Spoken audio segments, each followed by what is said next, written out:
Hello everybody, my name is Teacher Will, and welcome to the channel.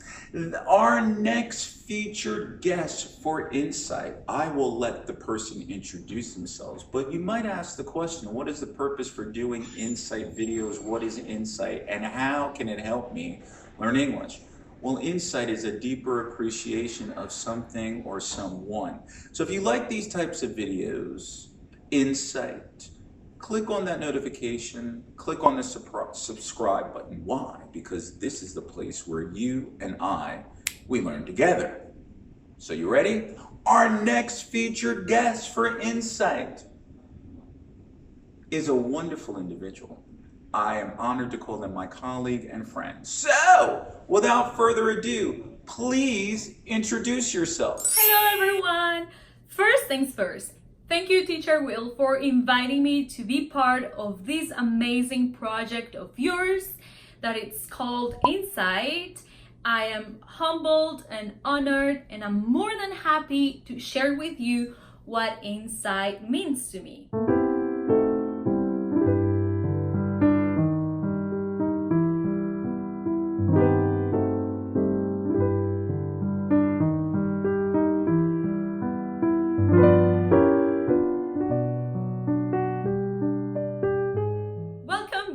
I hope you enjoy the beautiful sky of Phoenix. It's one of my favorite things in the world. My name is Aida. I was born and raised in Mexico.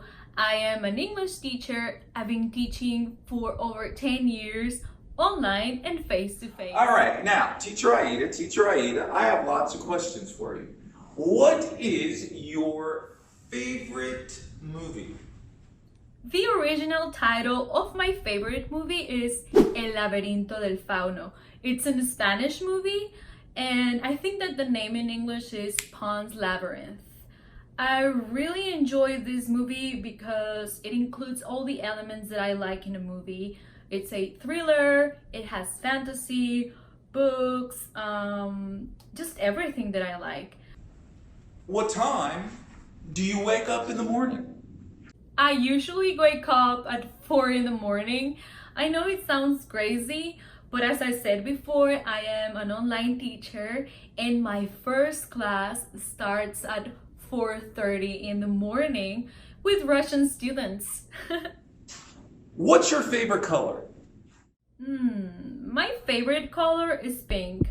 I know, it's so cliche, but what can I do? I love pink. All right. Teacher Aida, if I gave you $1 million and you could travel anywhere in the world, what 1 or 2 countries would you visit and why? That's an interesting question.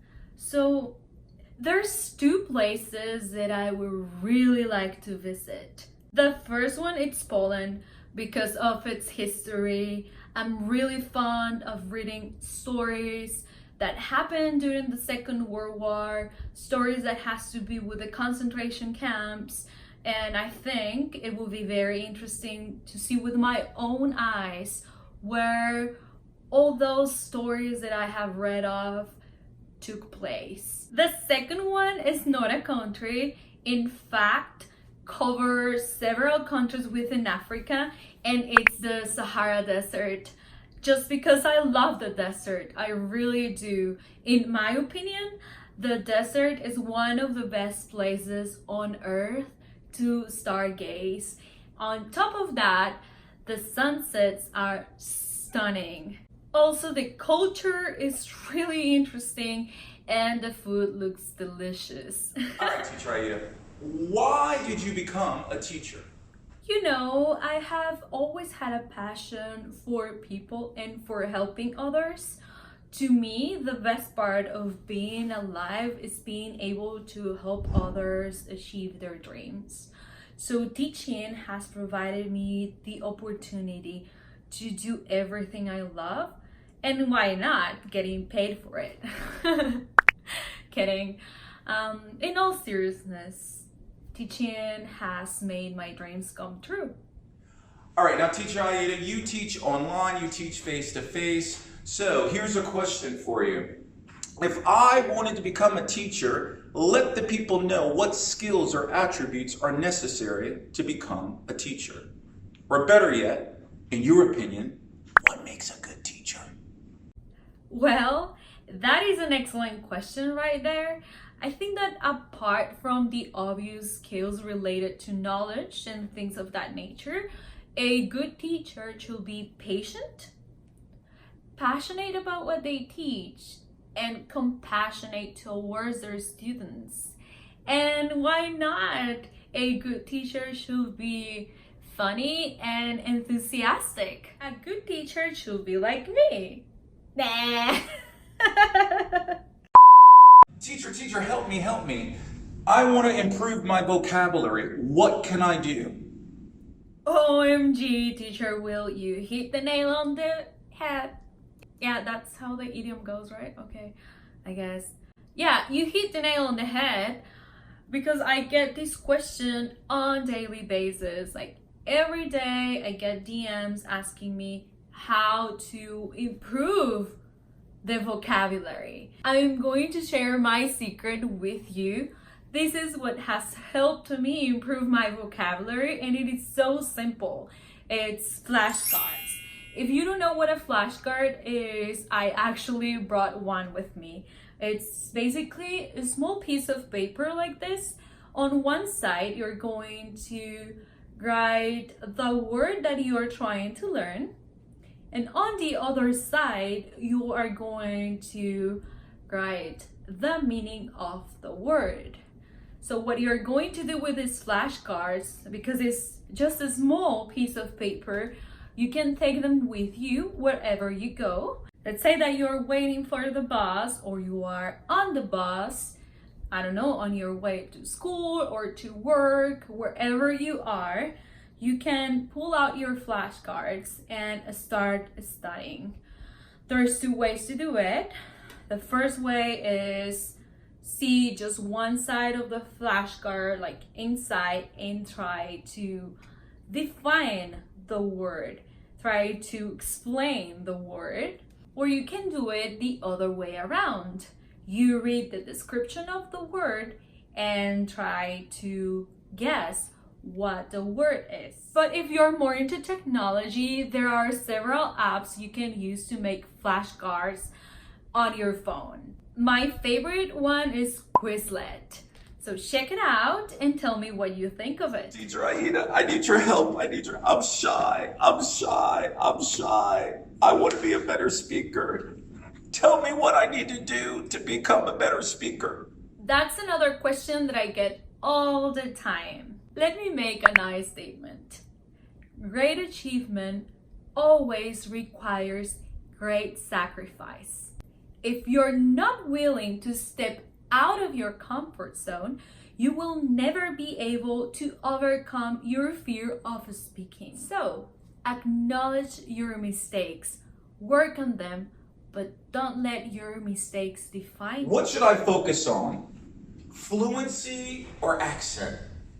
Fluency over accent, always.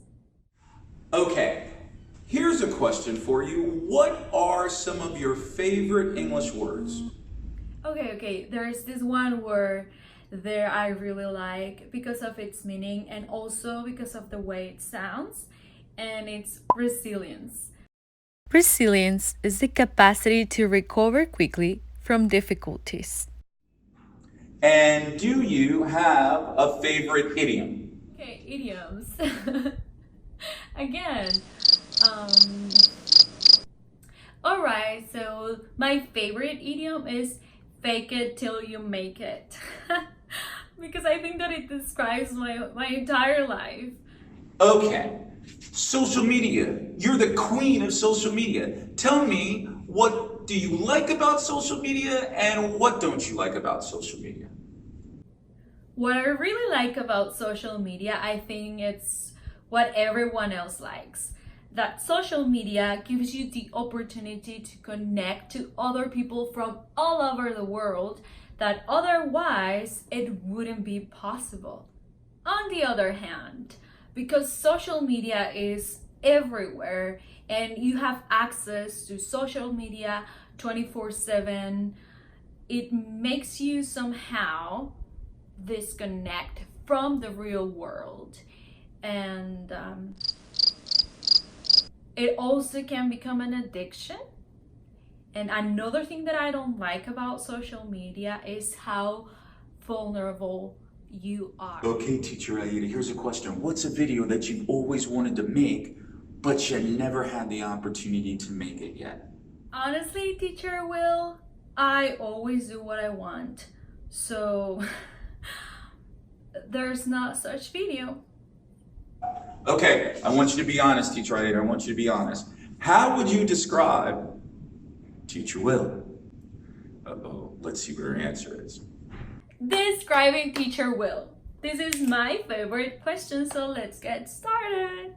Teacher Will is enthusiastic, passionate, straightforward, and definitely one of a kind. You are the cream of the crop, and you know that I look up to you. I really do. What does the word insight mean to you? Insight. Well, I'm pretty sure you can find the definition of the word if you look it up in the dictionary. So right now, I'm going to share what the word insight means to me. From my point of view, insight indicates that everything begins with you. The appreciation or the opinion that you have of yourself will affect everything you do. The way you see yourself will affect how you learn, how you treat others, how you relate to others, basically everything. Insight is where everything begins. Now, English is not your native language, so here's a question. Do you have to be a native English speaker to be a teacher? Oh gosh, if that were the case, I wouldn't be an English teacher myself. But let me be completely honest right here.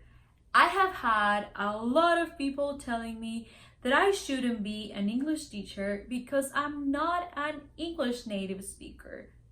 But I have made a promise to myself that I will never ever again let others define who I am and what I do. Okay, so Teacher Aida, you've given many different insights. The last question that I have for you, any final words of advice, wisdom as it relates to life and relating to English? The floor is yours. Oh my God, Teacher Will, I can't believe that this has come to an end already. I just want to say thank you again for giving me the opportunity to be part of this amazing project. Every single one of your questions were thought-provoking and definitely fun to answer, and I feel so happy that I get to share with all of you my insight. Let me just finish sharing with you this one piece of advice that rules my life. Love others as much as you love yourself. See you next time. Bye!